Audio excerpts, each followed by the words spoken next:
الہی کے حقدار کون؟ یعنی قیامت کے دن کون کون سے لوگ اللہ رب العالمین کے عرش کے نیچے ہوں گے؟ کن لوگوں کو اللہ رب العالمین کے عرش کا سایہ نصیب ہو؟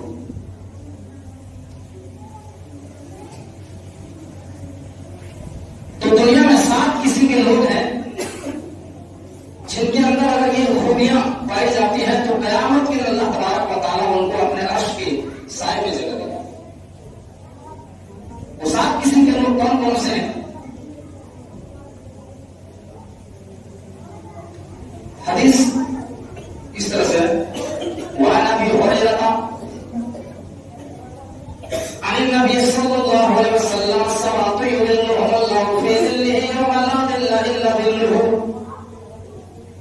الامام العادل وشاب نشأ في عبادة الله ورجل قلبه معلق في المساجد ورجلان تحابا في الله اجتمعا عليه وتفرقا عليه ورجل ذات امرأة ذات منصب وجمال فقال إني أخاف الله ورجل تصدق بصدقة فأخفاها حتى لا تعلم شماله ما تنفق يمينه ورجل ذكر الله خاليا ففازت عيناه۔ یہ پوری حدیث ہے۔ 7 قسم کے لوگ قیامت کے دن اللہ رب العالمین کے عرش کے سائے میں ہوں گے۔ پہلا کون انسان ہوگا؟ پہلے قسم کے لوگ ہوں گے الامام العادل، عدل و انصاف کرنے والا ذمہ دار، عدل و انصاف کرنے والا باپ، عدل و انصاف کرنے والا حکمران، عدل و انصاف کرنے والا مکھیا، جو سب کے ساتھ عدل کرتا ہے، انصاف کرتا ہے۔ اسلام پورا کا پورا عدل کے اوپر ٹکا ہوا ہے۔ اگر اسلام کے اندر سے عدل نکال لیا جائے میرے بھائیوں تو پھر اسلام مذہب باقی نہیں رہ سکتا ہے۔ اسلام دین عدل ہے، اسلام کے اندر عدل ہے، انصاف ہے، اور دنیا جو ٹکی ہوئی ہے انصاف کے اوپر ہی ٹکی ہوئی ہے۔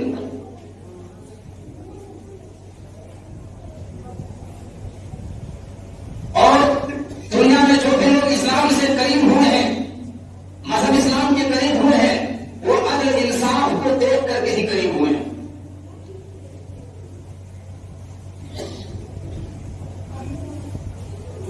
خیبر کو جب اللہ کے نبی صلی اللہ علیہ وسلم اور صحابہ نے فتح کیا، جنگ خیبر،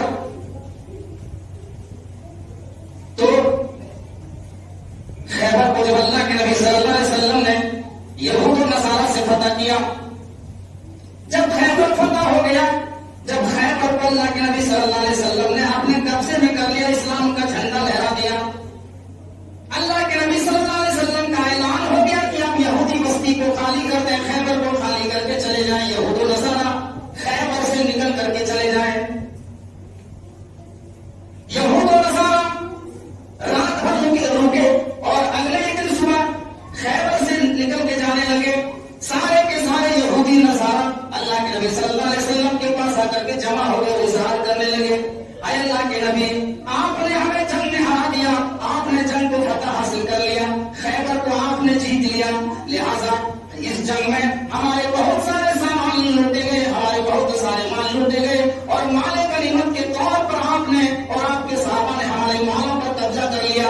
اگر ہم جنگ جیت جاتے تو ہم آپ کے سامانوں پر اور آپ کے صحابہ کے سامانوں پر قبضہ کر لیتے، لیکن جنگ آپ نے جیتی ہے، آپ جو ہمارے مال کو لوٹ لیے، ہمارے غنیمت کے طور پر ہمارے سامانوں پہ آپ نے قبضہ کیا، میں ان مالوں کو نہیں تو اب واپس مانگ سکتا ہوں، وہ مال ہم آپ سے نہیں مانگ رہے ہیں، لیکن اے اللہ کے نبی، ہم آپ سے یہ عرض کرنے آئے ہیں، ہم آپ سے یہ گزارش کر رہے ہیں، اے اللہ کے نبی، آپ کے صحابہ نے جو ہمارے مال کو لوٹا ہے، جو ہمارے سامانوں کو لوٹا ہے، تو اس میں ہمارے کچھ تورات کے نسخے تھے، ہماری جو مذہبی کتاب ہے، جو تورات ہے، تورات کے کچھ نسخے تھے جو آپ کے ساتھیوں نے، جو آپ کے صحابہ نے لوٹ کر لے لیا ہے، جو آپ کے صحابہ نے تورات کے نسخے لوٹ لیے ہیں۔ اللہ کے نبی صلی اللہ علیہ وسلم، ہم آپ سے سامان نہیں مانگ رہے، مال نہیں مانگ رہے، لیکن ہمارے تورات کا جو نسخہ لوٹا گیا، جو تورات کے نسخے وہ نسخے دے دیے جائیں، ہم تورات تلاوت کرتے ہیں، ہم تورات پڑھتے ہیں۔ اللہ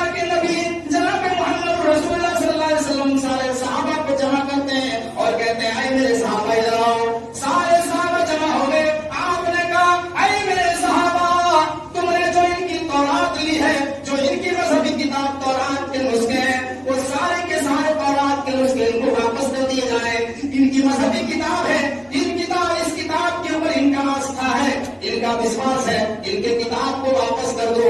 آپ تورات کو نہیں لے سکتے جو مذہبی کتاب ہے. عزت کے ساتھ یہود و نصارہ سے تورات کے نسخے واپس کر دو. سارے صحابہ نے تورات کے نسخے واپس کر دیے. میرے بھائیوں ذرا غور کیجیے, آج دنیا کے اندر اسلام کو بدنام کرنے کے لیے اور ہمیں تکلیف پہنچانے کے لیے کبھی قرآن کو جلایا جاتا ہے, کبھی اس کتاب کو جلایا جاتا ہے, کبھی کچھ کیا جاتا ہے, کبھی کتاب جلا کر کے ہمیں تکلیف پہنچانے کی کوشش کرتے ہیں. میرے بھائیوں کسی بھی دھرم کے اندر یہ اجازت نہیں ہے کہ کسی کی مذہبی کتاب کو جلائی جائے. یہ مسلمانوں کا عدل تھا, یہ اللہ کے نبی صلی اللہ علیہ وسلم کا عدل تھا, یہ اللہ کے نبی کا انصاف تھا. اور قرآن نے کیا کہا؟ قرآن نے کہہ دیا کہ عدل ہے, سب کے ساتھ انصاف ہونا چاہیے.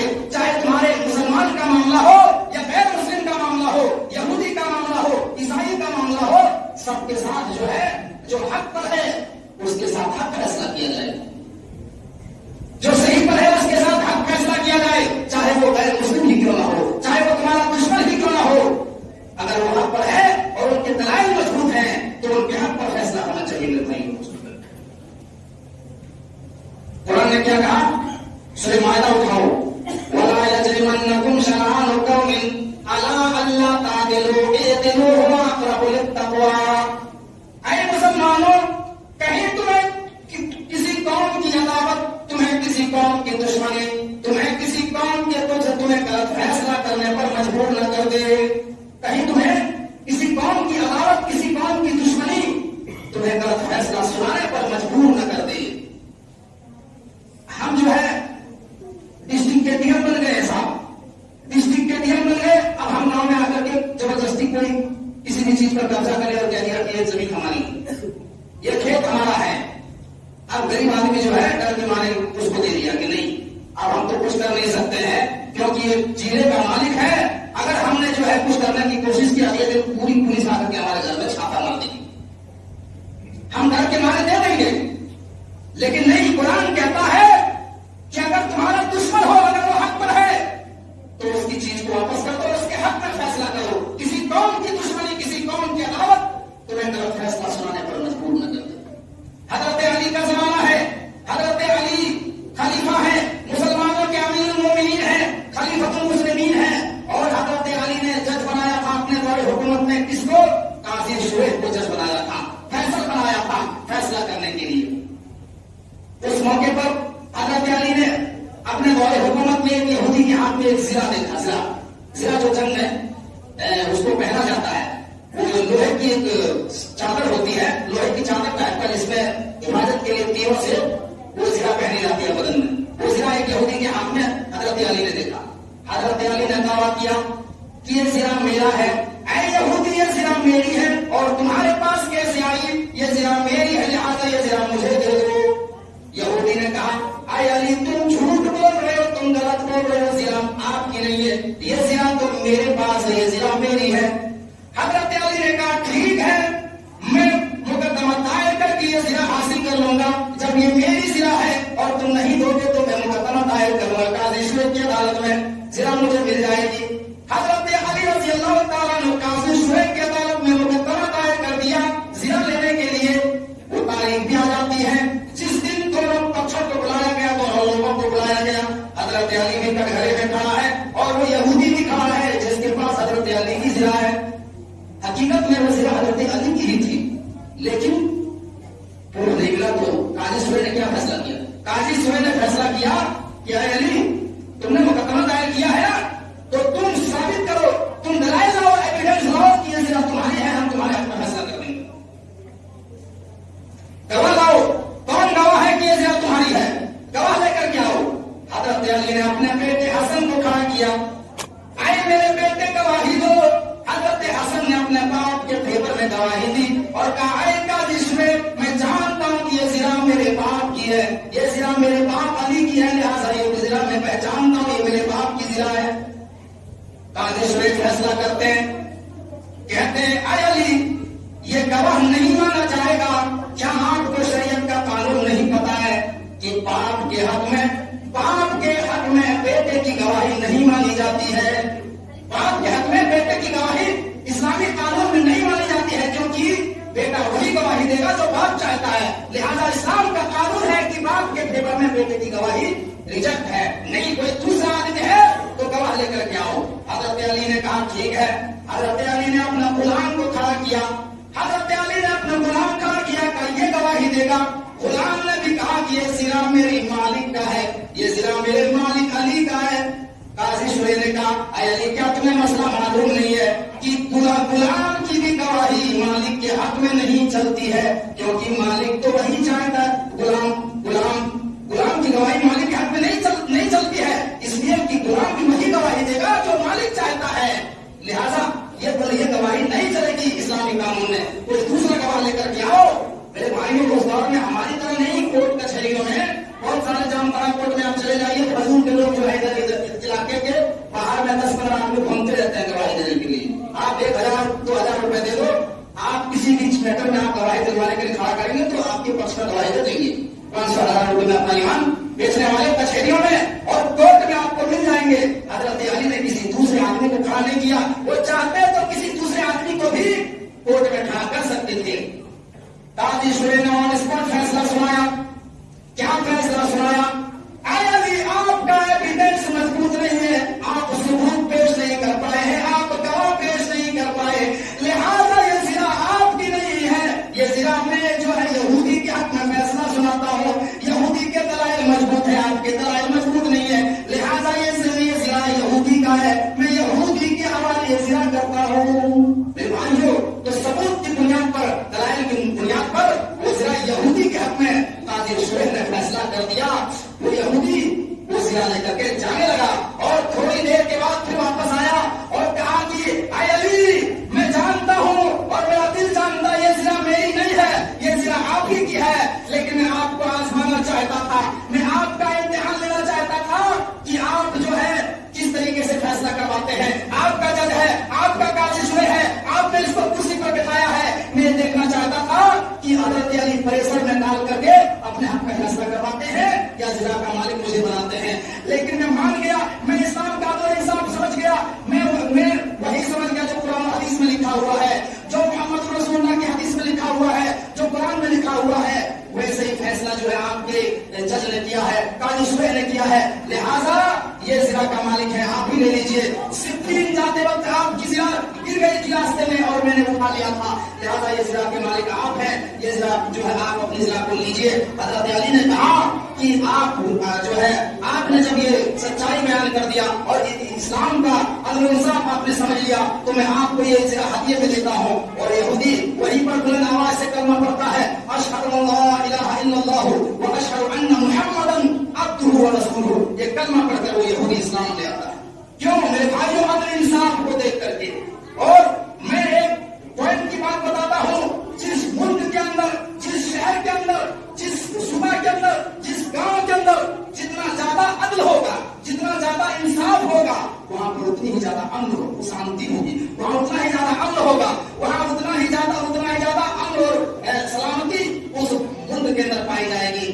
شانتی بھنگ کب ہوتی ہے, امن خراب کب ہوتا ہے, جب انصاف نہیں ہوتا ہے, جب انصاف نہیں کیا جاتا ہے, جب نیائے نہیں ہوتا ہے, جہاں انصاف نہیں ہوتا ہے وہاں خون خرابہ ہوتا ہے, وہاں فتنہ فساد ہوتا ہے, وہاں دنگا بھڑکایا جاتا ہے. جب انصاف نہیں ملتا ہے تو لوگ ہتھیار اٹھانے پر مجبور ہو جاتے ہیں. تو جتنا انصاف ہوگا, عدل ہوگا, اتنا ہی امن ہوگا, اتنی ہی زیادہ شانتی ہوگی. میرے بھائی آج ہمارے ملک کے اندر شانتی بھنگ کیوں ہو رہی ہے؟ آج ہمارے ملک کے اندر دوہرے قانون چل رہے ہیں, دوہرے قانون چل رہے ہیں. میرے بھائیوں آپ دیکھ لیجئے, آپ ہمارے ملک کے قانون کیا ہیں. اگر کوئی غیر مسلم لڑکا مسلمان لڑکی سے شادی کرے, افیئر چلائے اور ان کو جو ہے شادی کر کے اپنے گھر کی بہو بنا کر کے لائے تو اس کو کہا جاتا ہے گھر واپسی. اس کو کیا کہا جاتا ہے؟ گھر واپسی.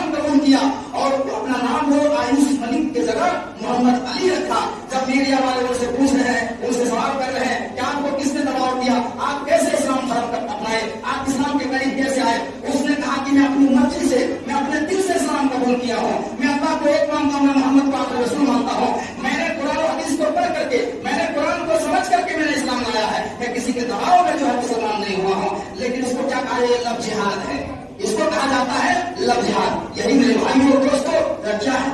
اسی لیے میرے بھائی جس ملک کے اندر اگر انصاف نہیں ہوگا وہاں پر خون خرابہ ہوگا، وہاں دنگے فساد ہوں گے، وہاں میرے بھائی لوگ قدم اٹھانے پر مجبور ہو جائے گا. تو انصاف کو اسی لیے اللہ تعالیٰ نے قرآن میں کیا کہا، وَلَا يَجْرِمَنَّكُمْ شَنَآنُ قَوْمٍ عَلَىٰ أَلَّا تَعْدِلُوا اعْدِلُوا هُوَ أَقْرَبُ لِلتَّقْوَىٰ. اے مسلمانوں، تمہیں کسی قوم کی دشمنی غلط فیصلہ سنانے پر مجبور نہ کر دے، چاہے وہ کوئی بھی ہو، تمہارا دشمن ہی ہو، یہودی ہو، نصارہ ہو.